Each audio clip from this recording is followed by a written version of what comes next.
Howdy,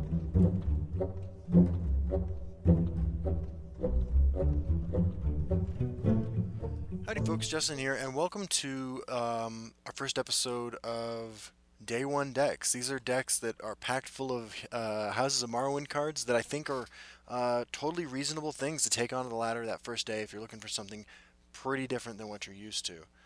That being said, our first one is a new take on an old archetype, and it doesn't run very many new cards, only a handful, and that is Rage. Unstoppable Rage. We have taken Unstoppable Rage Archer and mashed it with Control Crusader, and done some things that neither one of them were doing, but have put together a list that I have won. I'm like 11 and 1 with, I think, in the preview event against other people playing new decks. So I wanted to give you a quick rundown of what's in it and why it's there.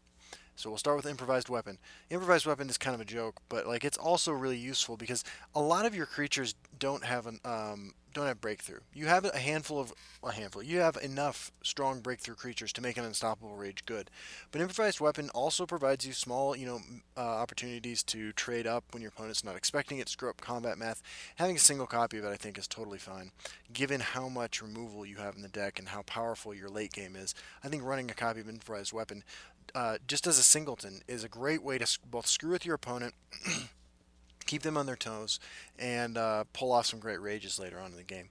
We're running two copies of Execute. Execute's really useful against, in particular right now, what you're going to be seeing is the Rally deck, the Redoran deck, and just classically very strong as well. Three copies of Rapid Shot. We are not running, I'm sorry, Leaf Lurker, which is a departure from the classic Archer version of this list, but I think Rapid Shot's ability to cycle through a 75 card deck is pretty valuable. And again, anything that screws up your opponent's combat math in the early game is great because your late game is the biggest, kind of stuff you can possibly do. Taking elements of, like I said, two incredibly powerful control decks. Archer's Gambit, this is sort of classic Rage Archer tech. Archer's Gambit works obviously really well with Fighters Guild Recruit, with Astrid, Sanctuary Pet, sometimes with Brotherhood Slayer, and Territorial Viper, and Clockwork Scorpion, and it's just a way to rearrange the board so your rages are better. Again, make combat more difficult and challenging for your opponent to predict. The name of the early game is just be super disruptive without the usual, elements of like a mage control deck that you usually see disrupting an early game. We have Fighters Guild Recruit. Again, this is great for all our raged stuff, all our pings and all that. Ravenous Hunger is kind of an interesting one. Ravenous Hunger is a turn 10 combo with Unstoppable Rage to do 4 damage with Drain to an opponent's lane full of creatures, which is frequently going to be sooner than you can drop a 1-turn Rage against any other deck. Or with any other deck, I'm sorry. And Ravenous Hunger also is a must-kill target for your opponent in the early game, and has high enough attack power that you can make some pretty great trades with it. Rift Thane is another one that operates a lot like Ravenous Hunger. It is a 4-2 with Breakthrough if you're ahead in life. Otherwise, it's a 2-4 with Guard, and oftentimes a 2-4 with Guard on turn 2 or 3 is really, really strong and screws up what your opponent is trying to do. Thieves Guild Recruit cycle through the deck. Astrid, get those contracts, get those lethal abilities for the Archer's Gambits and the Crossbow. Brotherhood Slayer, get contracts for pumping out your endgame stuff. Quicksilver Crossbow, again, synergizes with the lethal creatures in the deck. There's, percentage-wise, a lower number of lethal creatures than there are in Rage Archer, obviously. But Quicksilver Crossbow is a pretty strong enough card as it is. And I think that you might want to go down to 2 and shore up something else. But I think that Quicksilver Crossbow is such an integral part of the Sanctuary Pet, Astrid, Fighters Guild Recruit, Territorial Viper, Clockwork Scorpion package that it's pretty essential. It also plays really nicely with Sails Through Storms, as does Archer's Gambit. Sanctuary Pet, again, early game control, late game control too if you need to just stall. Very solid creature.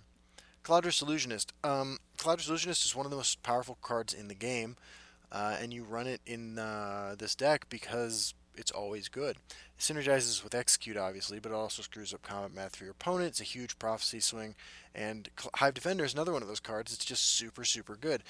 Being able to drop these classic willpower control cards in the early to mid game into a deck like this is game changing.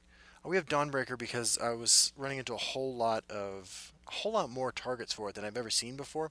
Morrowind is full of creatures that Dawnbreaker kills, and I think that having a Dawnbreaker at your disposal can be super useful. It can also, you can throw it on a creature that you're going to hit with a Monk Strike, or a Moonlight Werebat, or an Anasi that's gained Drain, or Clockwork Scorpion, and claw back into a game where you don't have a whole lot of life.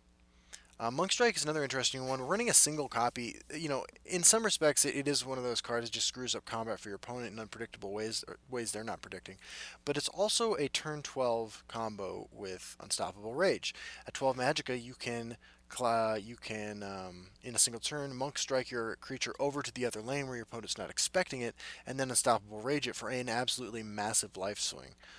This is the sort of thing that could crush a mid-range deck.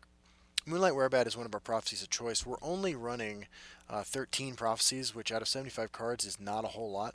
But Moonlight Werebat, I think, is pretty useful for a deck like this that has so much late game power that just getting there will basically win you the game eventually. And hitting it off of first turn prophecy or something like that is also obviously insane.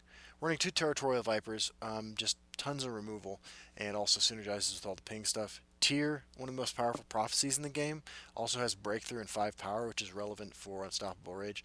Anasi, super useful card now that everything has Rally, and just generally a very powerful, useful card. Uh, Burn, sorry about that. Burn Clan Night Stalker is a card I've been experimenting with. I don't know that it's incredibly powerful, but it's certainly strong, and it can do a lot of dangerous things for your opponent if their opponent is investing a lot of their time into a single creature, a couple creatures. It's good in the mid-range matchups. It's reasonable in the control matchups. Cast into Time. We're running Cast into Time over Piercing Javelin because frankly, there's a lot of powerful last gasps out there, and eliminating certain problematic cards from your opponent's deck is just really strong. And in particular, I think we're all going to face the same warrior deck on day one of the expansion that we ran into on day -1 of the expansion. So having an answer to that is pretty essential. And even if we went up to 16 prophecies, if we were running piercing javelin over cast at a time, I don't know that our win percentage would go up at all.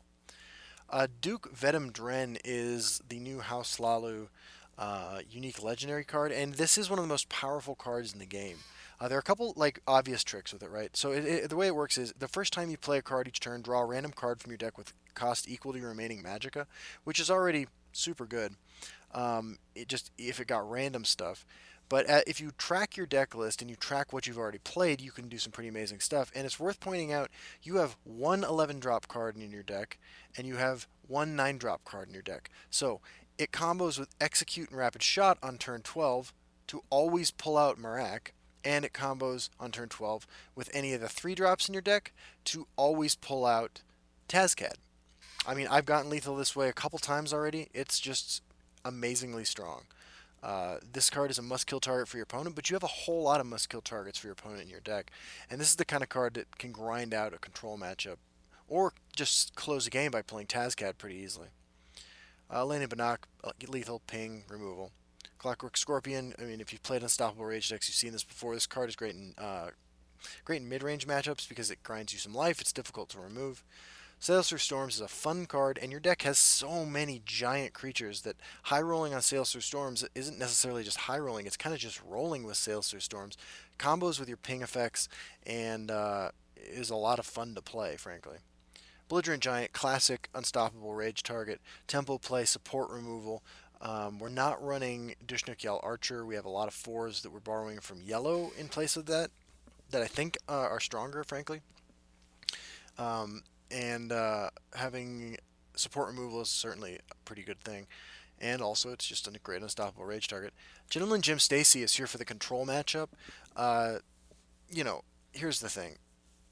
If you're both top decking and your opponent is holding on to a removal spell, playing Gentleman Jim Stacy might win you the game. There are some situations where this card's not going to be good at all, but there are going to be some where it's going to absolutely win you the game. And as a 7 magic of 5/4, it's not terrible either. Eclipse Baroness, I mean, this is how you refill your hand in the late game, although your removal stacks up pretty well, so you probably don't run out of cards. But if you do, Eclipse Baroness is a good way to keep it moving.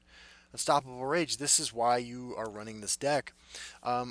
a friendly creature deals damage to its power to all the creatures in the lane. If that creature has breakthrough, it functions like trample and magic, let's say, and the additional damage is dealt to your opponent. So you have some massive creatures like belligerent giant, Tazcad, vigilant giant, and Manticora, frankly, and Tazcad, that are all reasonable targets for it. If that damage has lethal, because you're targeting a creature like Clockwork Scorpion, it kills everything that doesn't have ward, and also gains you a massive amount of life. Unstoppable Rage is the engine behind this deck.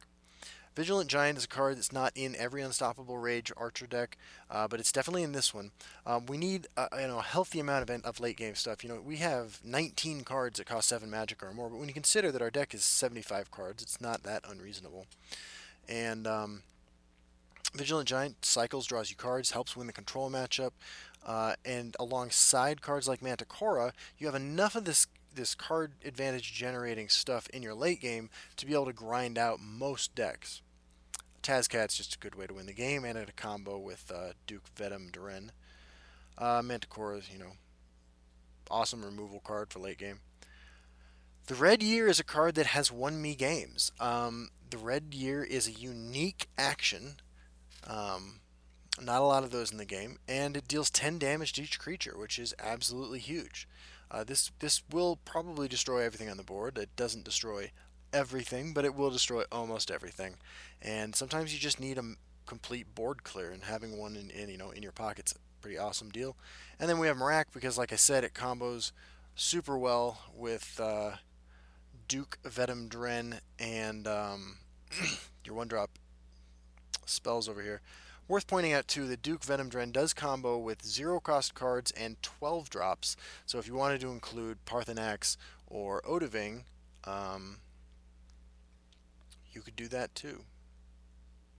That's basically it. The deck is super strong, and I've included a sample game in the follow-up against a real player. And I think that you're going to enjoy what this deck's capable of, and I think it's a really good choice for day one of the new expansion. See y'all on the ladder. Alright, I've been sitting in this queue for a while. It is late night on the first night of previews. Our first opponent with our Honolulu Rage control deck is playing House Redoran, presumably a rally deck. I'll keep a Rift Thane. So I need to clear off their early stuff. I need to keep them from escalating their rallies. They threw 2 cards back. Let's see if we can make that happen.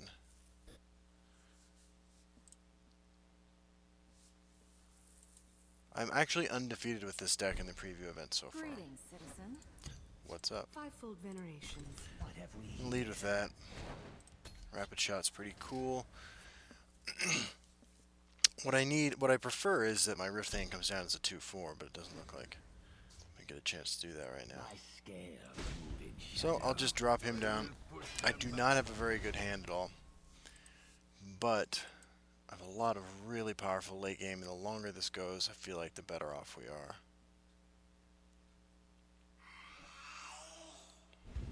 I 100% kill that.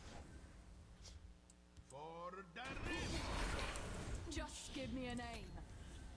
Alright, so this is TESL Preview 35. I might hop on to Twitch after this and find out who that is. There's Tyr. I like our arms. I will keep Tyr. I will keep Tyr and I will play him. Tyr, the most powerful, in my opinion, prophecy in the game.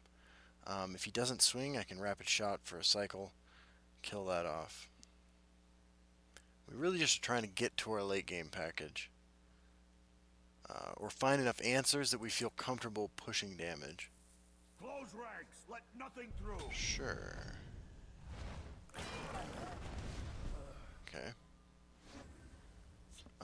Cast into time. Probably not yet. We don't know what's happening here. I will play, however, My scales move Sails in Through shadow. Storms. My scales.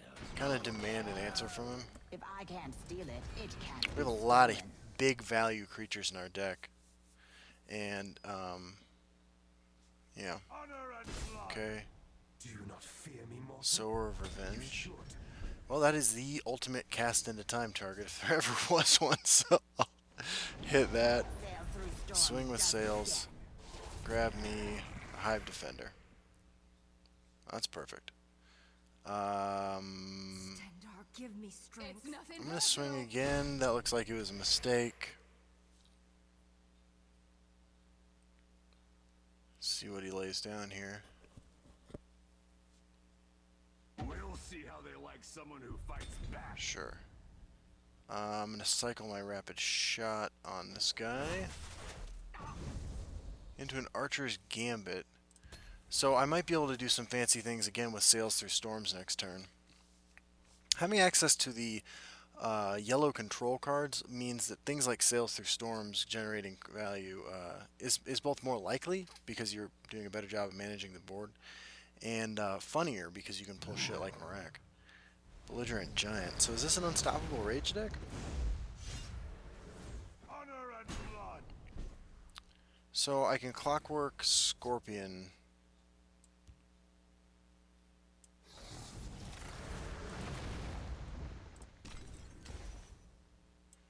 Archer's Gambit.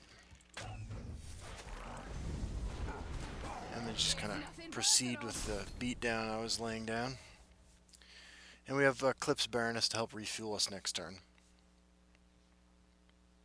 Honor and blood. Yeah. Breaks a rune.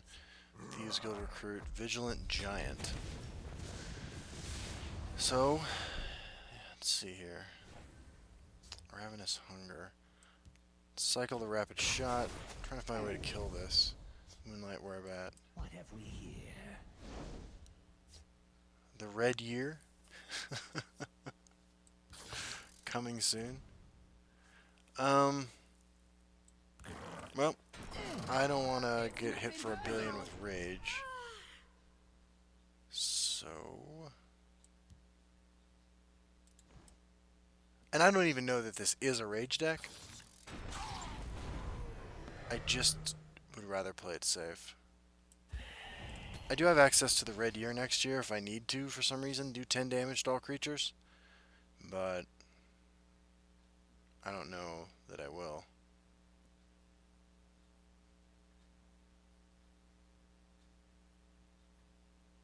There's no lane change effects he could have.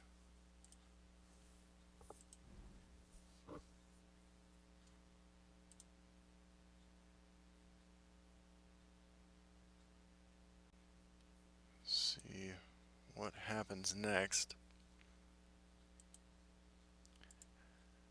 The rally mechanic has been fun. It folds real hard to faster decks and to... I serve the house with valor.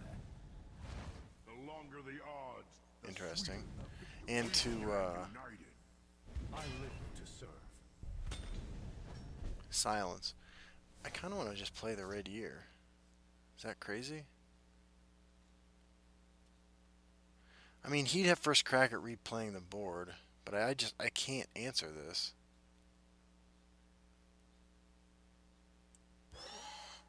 Maybe we have him hit a prophecy here.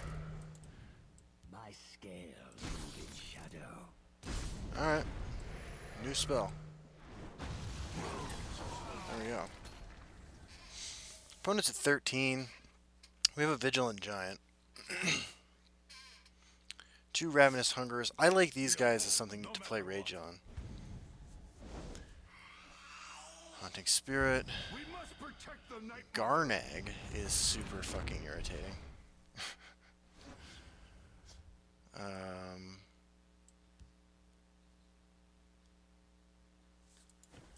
So he's got 8, 11. If he Unstoppable Rages my Ravenous Hungers, we have a bad time. If I fall, they hiss. I'll take that risk. I mean, I think he does have the Unstoppable Rage, but this is great for us otherwise. And I have to get Garnag off the table, and just playing Elena Banach doesn't seem that good.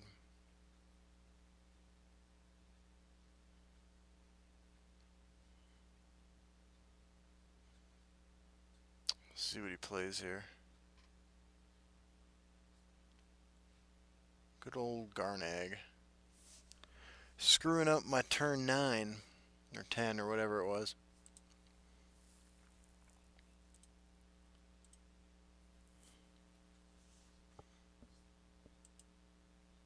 Don't make me laugh. Okay.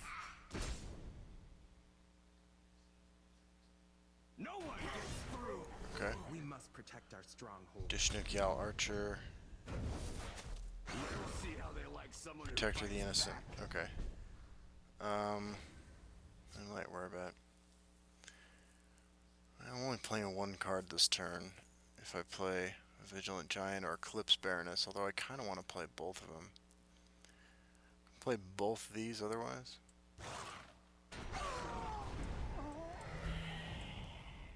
They dare face the Blade Mistress of Balinwood? He's only got 4 cards in hand. He hasn't looked super aggressive unless he just had like the worst draw ever.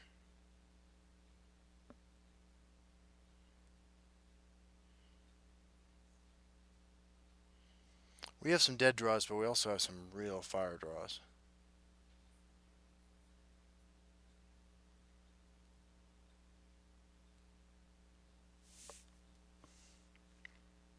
As long as I draw breath. Yep. Yep. There's a Vigilant Giant. And a Bleak Coast Troll. Can we find a way to kill that? Alright, we have a couple shots at it. What have we here? There's one of them. Alright.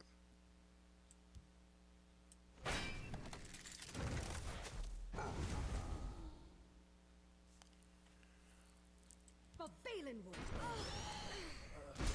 If I can't steal it, it can't be stolen. Play Sails for Storms. I mean, I assume... I'm just playing like he doesn't have the rage, because he's had a couple chances to play it and he hasn't. I guess that Garnag turn he couldn't have played it, right? Because he was capped at 7 Magicka. So, now that I think about it, I might have made a mistake. A little distraction might Cloud prove Rest, useful. Illusionist, Execute. No.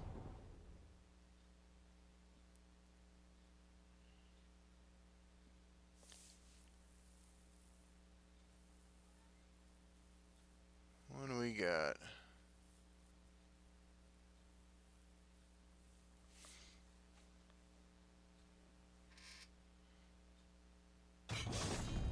Crusader's Assault, Let nothing through. Morkel Gatekeeper.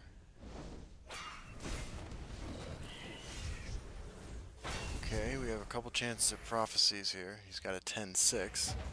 And we have Fighters Guild Recruit. If I fall, the Hist will reclaim me. Alright.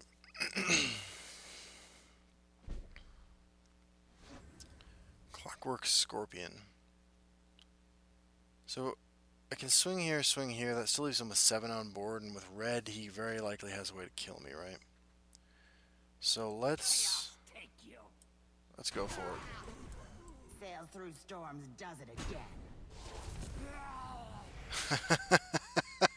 It better be mummified, dude. I am ready to join the circle.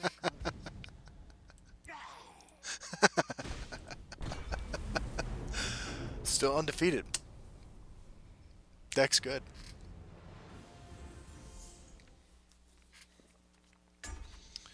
Alright, playing against House Redoran. See what we get here. He has the ring.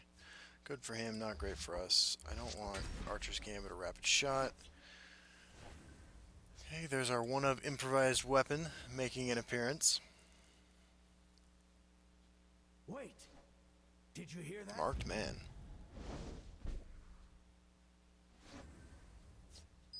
Yeah, I'll kill that. I'm killing it because the 3-drop item that gives +1/+3 in rally is real strong. Rift Thane. I will push them back. Sanctuary Pet, good draw. So again, we're just trying to get to the late game where our stuff should be pretty good.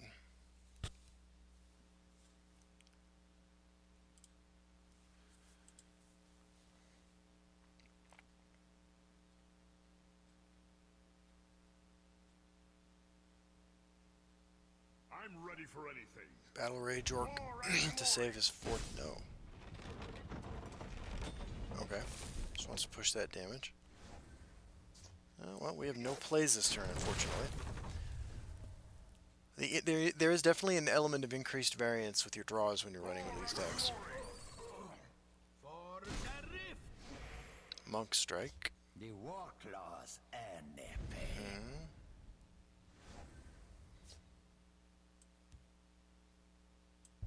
I like tier, and I like using the improvised weapon here.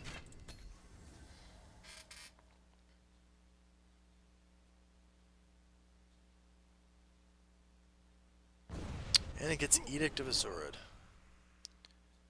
Well, that's unfortunate. And a Steel Scimitar. For the rift. Sails through storms. The Redorim demand your death. Okay. It's gonna play this guy. Hope for not another removal spell.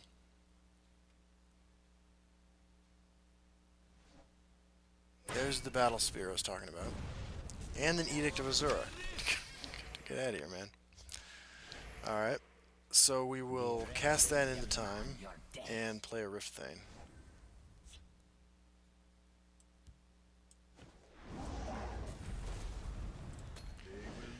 And he's got one creature that's been rallied and something else. Rapid Shot.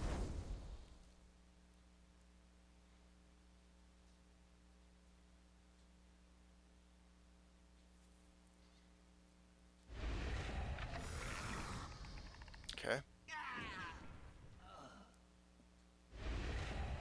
Okay. Alright. Push them back. So let's Elena Banach this The Blade Mistress of Valenwood? and play a Must Answer Ravenous Hunger.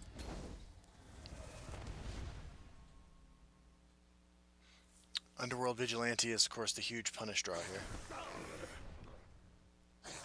Yep. No play. Archer's Gambit. Because of Archer's Gambit, I'm going to play Vigilant Giant. I can kill whatever he plays in the other lane. The Moonlight Werebat. This is weak to a Silence and a Charge creature, I guess. If those are the two cards he has in his hand. Yep. Deathless Draugr. I slay the unworthy. Okay. So I'm gonna go for a Sails Through Storm ping. If I can't steal it, it can't be stolen. Try to grab something nice here. Perfect. What have we here? For Valenwood. Dawnbreaker. Sitting comfortable at 7 life, and we have Monk Strike, so if we draw a... Okay, more bones being risen. So if we draw an Unstoppable Rage, we can do some nasty things. Ravenous Hunger. Let's just Mirac one of his guards.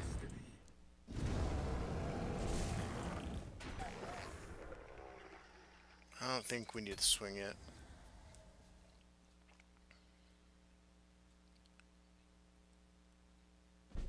Okay. Alright, alright, alright.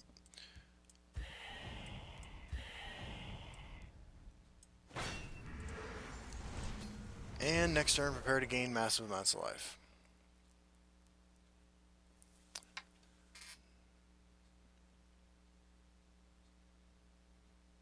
Three colors working in harmony very well. Victory is yours. Yep. This deck is really, really strong.